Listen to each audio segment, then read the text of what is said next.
And if someone is interested in attending services, do they need to contact somebody ahead of time? Can they just come in? And if someone wanted to contact you directly, how would they get a hold of you?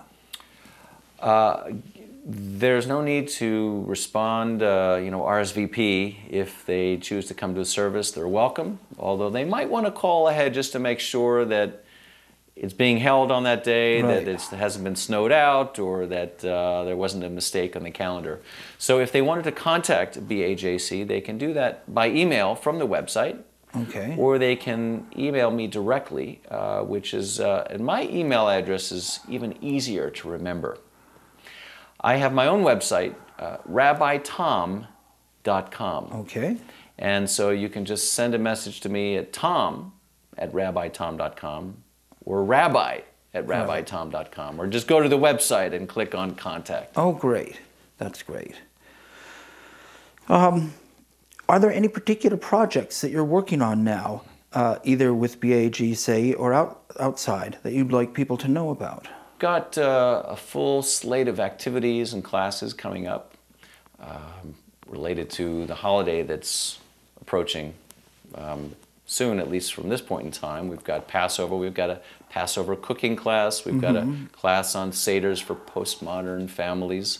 And I should say that just about every family in this age is a postmodern family. The families are not as traditional as right. they once were, where there's always a father and a mother and 2.5 kids. And right.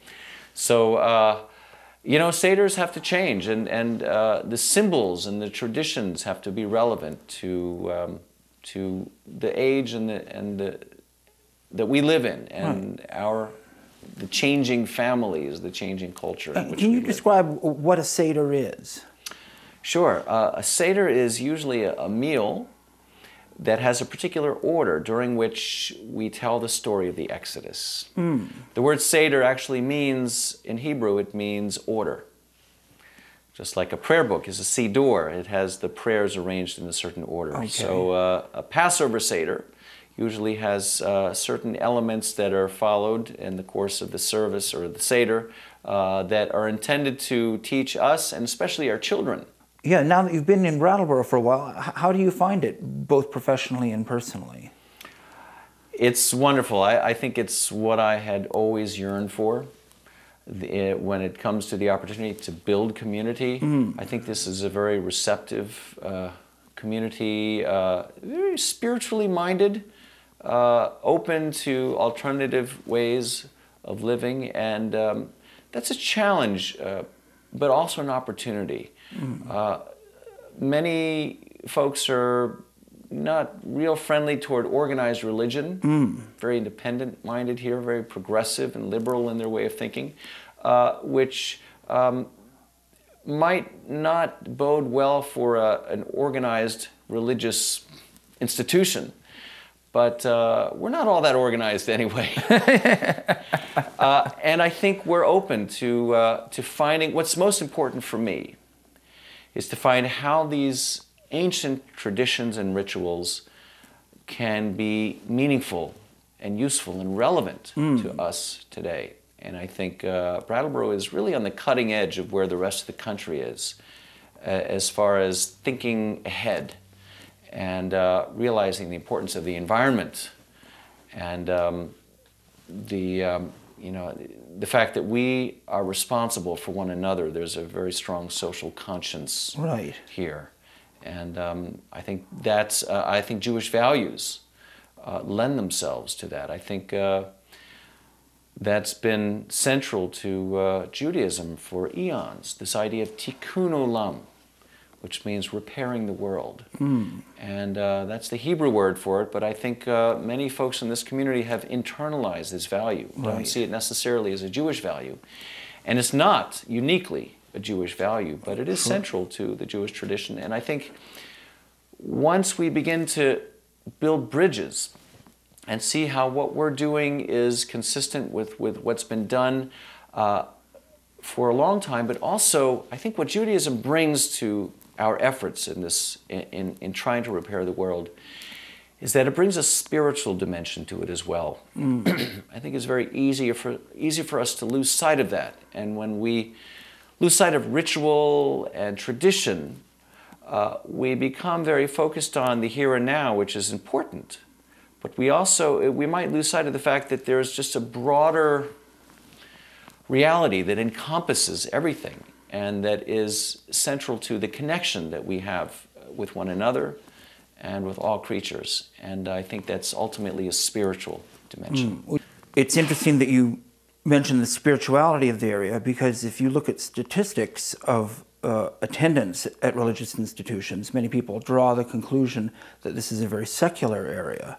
Well, that very fact fascinates me, because I noticed, aside from being at the West Village Meeting Hall, All Souls Church, for the High Holy Days, when when there were maybe 150 Jews there, all in one room, a few weeks after that, I went to a teaching by a Buddhist teacher that came to town, and who came to town, and there were about 200 Jews, mostly Jews, there, Jewish Buddhists, and that fascinates me because having studied Eastern religion and Buddhism very seriously, and realizing that many people in these Buddhist communities are Jewish, there's a reason for that, and it has something to do with the search.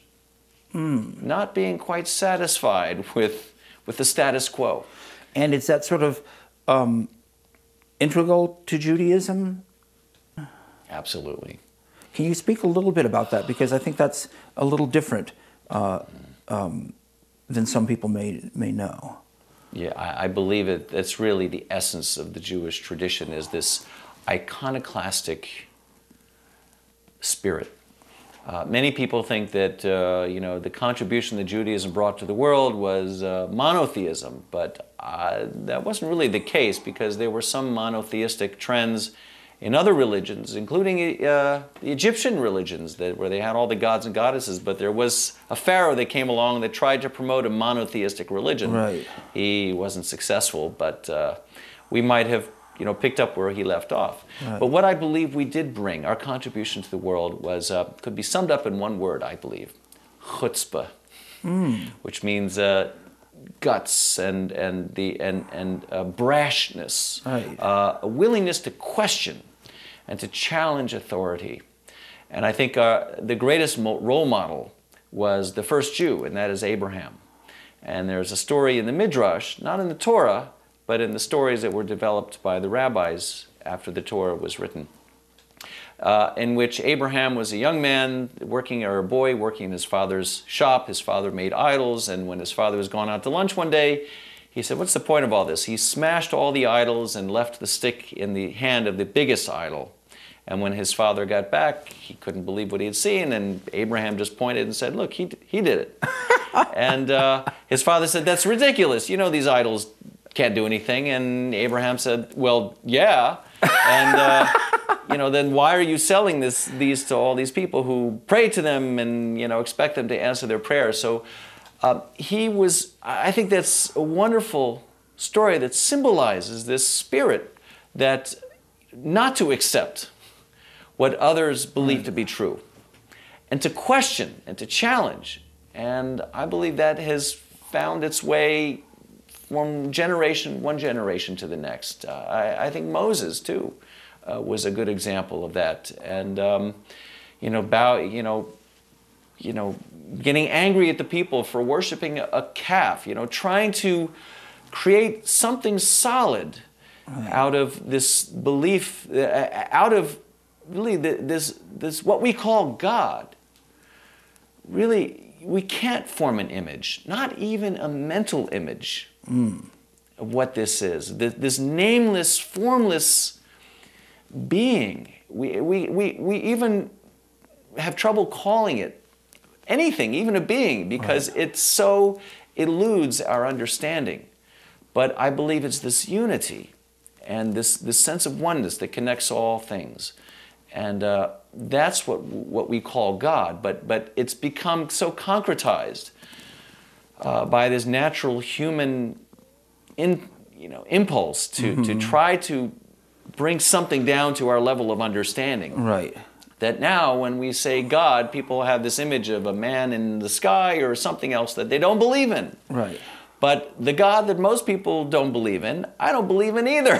Right. Because it's just some mental image that they formed. And so it's a lot like Buddhism in that way, which realizes that that nothing is permanent. Right. No thing is permanent. And having studied the Kabbalah, I understand that the Kabbalists knew that as well, and they understood that there was this creator God, but even that God was secondary to what they called Ein Sof, which means without limit, without end, something that cannot be held or grasped, even with the mind. So does this sort of double whammy of God that is impossible to conceptualize and almost a challenge or charge to learn and think, do some folks find that intimidating? It's not a comfortable dogma. It's just handed down. It's not you can't just follow the directions, if you will. That's right. That's really challenging. First of all, you've got the people that want the ritual, something they can grasp and follow. And so Judaism has plenty of that, as does any religion.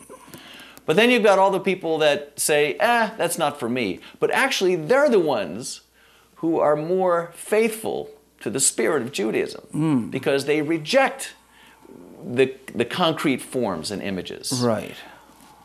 What they don't realize that they are really the true heirs of the spirit of our tradition, because it's one that rejects all form.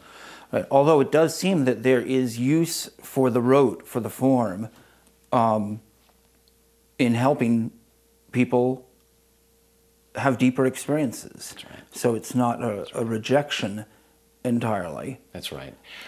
Judaism is also very good at recognizing, as are all religions, that we are human. Right. And we're fallible, and we need something to grasp onto. But the point is that we use the form so that we might eventually transcend it. Right. It's a little paradoxical. And go beyond it. Yeah. In fact, that's the purpose of human life, is not just to survive just for our own survival's sake. Mm-hmm. And that's the true for Judaism as well, that we hope to survive as a Jewish people, not only so that we can survive, for survival for its own sake, but for some higher purpose, so that we might be able to go beyond ourselves in some way, and to be a light unto the nations, but so that eventually our purpose, God willing, might one day be fulfilled, so that our existence, as we know it today, is no longer necessary. That idea is very threatening to most people. Right. So survival is good. Right. Survival is good. Wow. But we have to always realize that it's for our purpose is ultimately to transcend the form and to transcend what we know to be now, what we know to be. Again, that learning and growth. Growing and reaching beyond ourselves, exactly. Well, thank you so much for joining us. We've been speaking with Rabbi Tom Heyn. I'm Daniel Kasnitz, and you've been watching Neighbor to Neighbor. And thank you very much for watching, and we hope that you'll tune in again next week.